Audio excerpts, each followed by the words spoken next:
the Daily Drama Podcast with Steve and Bradford, presented by dailydrama.com. Hello, Steve. Happy Thanksgiving. Post-Thanksgiving. Happy Thanksgiving! Happy Thanksgiving, everybody. I hope you had turkey or pizza or whatever happens in your house. Turkey and the pizza. I assume you ate pretty well? I ate probably really too much. Well. Yeah. I mean, it was amazing food. Yeah, we had the usual turkey. So do you call it stuffing or dressing? This was a big thing yesterday. Oh, interesting. At the table. It's always been stuffing or dressing. It was stuffing where I grew up, and my wife, who she has a recipe that she loves using now, calls it stuffing as well. Yeah, stuffing. Dressing seems to be more of a Southern thing. Okay. Than stuffing, because it was always stuffing to me. And it was stuffing to Michelle and stuffing to everybody, but dressing, people say dressing. So we had some good stuffing. Is it? Yeah, go ahead. Dressing, like, so the people that say dressing, do they still, like, do some people still do it the old fashioned way, which is like, in theory, like risky bacteria wise, and putting it in the bird? Do you know what I'm saying? Oh, I don't know. That's a good question. So that's a maybe, good question. Yeah. So maybe that's dressing, why it was called dressing. Well, it could be dressing the turkey, but you're really stuffing the turkey. Right. Well, I wasn't sure if like dressing is like the same ingredients for stuffing. You just don't put in the turkey. So what else do we call it? We call it dressing. I don't know. It's basically like panzanella. Dressing kind of the name dressing kind of minimizes the importance and stature of stuffing. Sure. Because dressing is like what? A dressing. It's something you just kind of throw on there or on the side. Yeah, stuffing feels more substantial, more hearty. Right. Cranberry could be a dressing. Right. I think that some people do call it cranberry dressing. Cranberry, I don't know. Well, that is a dressing, but I don't know if stuffing is. But that being said, plenty of stuffing was had. Yes. Turkey, stuffing. What else do we have? Sweet potato casserole. Yes. Yeah, lots of just garlic bread, multiple types, mashed potatoes, gravy. It was just awesome. Well, amazing. I got to say, Kira didn't know what spatchcocking meant. She's like, what is that? And I was like, watch the video that Michelle just did the other day. Yeah. So we did a bone-in turkey breast, so we didn't get the whole thing. Sure. But what she did, she's like, I'm going to do what Michelle did and put the butter underneath the skin. So she got out some gloves and made a herb butter and put it in the, so good. So thanks to Michelle for that tip. Didn't need to spatchcock a bone-in breast, but Yes, but the butter under the skin is amazing. I mean, it's amazing. Yeah. So and that Thanksgiving was good, man. Yeah, awesome. I'm so glad. For you too. Oh yeah, it was great. We ate really well, and it was great. It was great. It was a great day. Now we got our tree first thing this morning. I mean, Thanksgiving's pretty late, right? I mean, December 1st is Sunday. Yeah. So we usually get it. We usually try to extend the holiday season as long as we can, but we do always wait till after Thanksgiving. But day after, trees up, kids are decorating it right now. Beautiful. Love that. Awesome. It's awesome. So, but speaking of homes and traditions, the golden boy comes home. What the prodigal son returns? I don't know. You moved back into your family house. So I got to ask, okay, did Dante ask you to move in with him? Was it like, did you ask Dante to move in with you? How did this go down? No. It was multiple conversations with various people about what to do for Danny. Right. So that's kind of how the whole thing started, was what was best for Danny.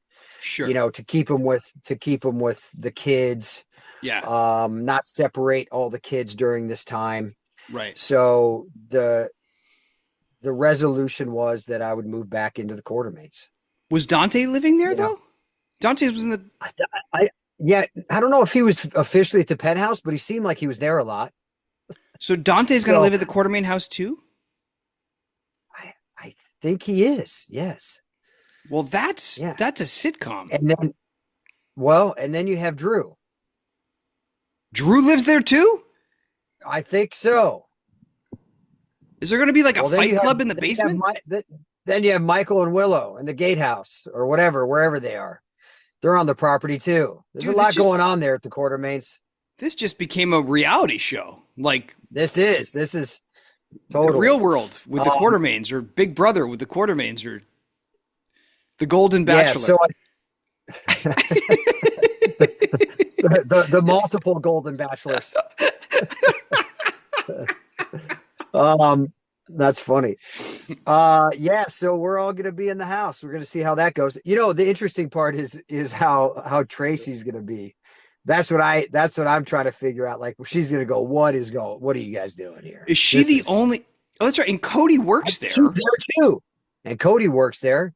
How many bedrooms is the Quartermaine house, do you think? That's what I'm talking about. Like, how many properties are we talking on the actual property? Because we know we got the gatehouse. It seemed like there was a guest house over the garage at some point when Cody lives at the stables in the 90s. Okay, so there's something at the stables too. So, it's like Downton Abbey, but different. I don't know how many rooms there is. Well, because how many bedrooms do we need? Let's talk about this. So Tracy needs her own bedroom. Tracy does. Ensuite. You need your own bedroom. Drew needs his own bedroom. Dante needs his own bedroom. The kids are not. There's no baby living in Dante's room. These kids are old enough to have their own room. These kids can have a room that they share though too. Right. So that's 4 adults. That's 4 adults. So then you have Danny, Rocco, Scout. Yes. Is that it? Yeah. All right. So that's at least 2 rooms, right? 2. Let's call it 2. Yeah. So that's 6. And then you still have Monica. Oh, right. She still lives there too, right? So she lives there too. So you have 7. I wonder if anybody. Where does Ned live? Rooms there. Oh, I don't know. Does he live there too? Where does Brooklyn live? I don't know, man. Brooklyn and Chase live together? They're not living there. They're not living there. They have their own place? Yeah. All right. So we're still talking at least a 7-bedroom house. Yeah. How many kitchens? Well, I know there's multiple kitchens. Are you all eating breakfast together? Well, Sasha's the cook. What? Yeah. You didn't know that? Sasha lives there too, or does she just come into work? Well, I don't know. She went from the face of deception to the Quartermaine chef? Yes. That's a bit of a step down, I think. Maybe. Depends on what she's more fulfilled with, Bradford. This is the most interesting house that has ever been. I mean, they should pay a little more attention to this house. Well, yeah. Because there's some stuff going on there. I mean, this could be the spinoff. Did you already film? I mean, I already filmed some Christmas stuff. Did the Christmas stuff? Did moving in happen before Christmas because it aired? So yeah, I haven't had any holiday scenes yet. Okay, so there's nothing interesting holiday-wise. You could do some hijinks there, is all I'm saying. Not holiday-wise. There's been some interesting scenes, but not holiday ones. House-wise? Like in the house, yes. Relating to the house. In the house. Like, I mean... With Tracy. Oh, fine. I mean, this is kind of... I'm just saying... I mean, we're going back... Yeah, go ahead. Like... Jason and Drew like passing each other like, oh, are you out of the shower yet? Jason, get out of the shower. I need to get in there. Let's calm down with the shower talk. Well, that's what I'm saying. That's how they get more shirtless stuff with Jason and Drew. Yeah, that's not happening. They're passing each other, taking turns in the shower. Retired. Drew's not. Jason's retired. So Drew's in his like prime time here for shirtless stuff. No kidding. Yeah, he's amazing. He's in great shape. But it's getting back to the old, like, just flashbacks to the old, all the havoc that was going on in that house. Yeah. And it was a good it was a good reintroduction with me fighting Drew. Yeah. In the Quartermaine, the foyer right there. So I mean, is Drew because become your I AJ? punched AJ. I punched eight. Well, there you go. No, because I liked AJ though too. I don't like Drew at all. Jason liked AJ. They were still brothers. Sure.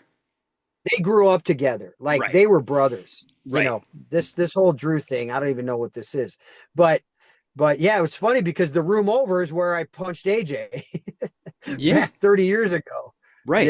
And that's where I drove the motorcycle into the Quartermaine living room when everybody was in there. So it's just kind of, I don't know, there could be something here, something fun, kind of this is almost tying. It's almost like it's almost like a sequel to the original. Well, sure. Like we're getting back to the house. The house is a part of the story, Sure. But I mean, so that'd be cool. Or they don't deal with it, and there's a lot of like logistical questions that are never really brought up. Right? Yeah, I don't think they're going to answer any questions about how many bedrooms and all that. But it's interesting to think about because I'm probably sleeping in a little cubbyhole office somewhere on a cot. I don't care. Jason I know you're just there for your kid, but I mean, if there's a long hallway of bedrooms, and that would be kind of cool. Just it's like like Benny Hill, like totally. That's funny, yeah. So we'll see what happens. Wow, coming soon. Amazing. Well, thank you to everybody that came out to our holiday show this past week. We had a really great time. Our show's in really great shape. Yes. It's really fun for us to do. People seem to be enjoying it. And you have more opportunities. We are, we're setting out in 2 weeks. I think all the details. 2 weeks. It's so I have some merch going to Texas. I have some merch going to Florida. So that's all ordered and yeah. So we're hitting Houston, Dallas, Tampa, Naples, Orlando, Oxford. What is it? Oxford, North Carolina. That's sold out. Yeah. Oxford, North Carolina. That's sold out already. Yeah. And then Baltimore and Richmond. In Baltimore and Richmond. Yeah. So it's going to be fun, man. There's people. It was a good trip. Yeah. Some people have mentioned, not seeing VIP tickets in certain markets. Most, if not all of those markets are adding VIP opportunities. Yeah. And so, and friends, VIP tickets basically mean you just get access to the post-show picture with us with an opportunity to say a quick hello. In years past, VIP tickets have meant like premier seating, but most people want to hang out with us after the show and say hi and take a picture. Well, so they can't, not everyone can have front row seats when you have that everybody wanting to. So it's if you look at the VIP ticket as, to be fair. Yeah. In our time, VIP tickets never meant preferred seating. That's true. Some clubs have offered that. Yeah. So when clubs in the club's interest, and to be fair with them, preferred seating means in the floor or up closer to the stage because they don't have VIPs with regular comics. Right. So it gets a little in the gray area when people assume that VIP is preferred seating and a picture. Right. That's when we kind of get into this, little tiff with people going, well, I'm supposed to be in the front row because this and that, and I got VIP. That's not what VIP means for our show. Right. Now, it's a club, it's a venue to venue basis, but like when we were in Smithtown, we pretty much used the whole floor. There was a mezzanine and there was the floor, and we pretty much used the whole floor as VIP. Sure. Right. And the mezzanine was not VIP. Right. But yeah, VIP for us just so everybody knows. Doesn't mean necessarily front row seats. It means a meet and greet after the show and a picture with both of us. Right. That's which, what that. Yeah, exactly. So, so yeah, but yeah, the show's good. Tickets are obviously stonecoldandjackal.com, but it's just a lot of fun. I think it's a little different this year. We're both back on the show. Yeah. We're selling 300 to 400 tickets. It's crazy. It's awesome. We're having a blast, and we're looking forward to December. It's going to be great. Yeah. And I mean, it was so fun, this past week. Obviously we weren't past Thanksgiving, but people were still definitely getting in the season, getting the spirit. But we're doing this next week is like the week before Christmas. So, it'll Prime be at time. peak holiday spirit. The spirit meter is going to be, woo! Yeah. So, but it's a holiday weekend right now. We're going to cut this a little bit short, but I wanted to talk specifically about Jason moving in because that really interested me. So, yeah. So, well, have a great week, everybody. Thank you for being here. You guys are awesome. We'll talk to you soon.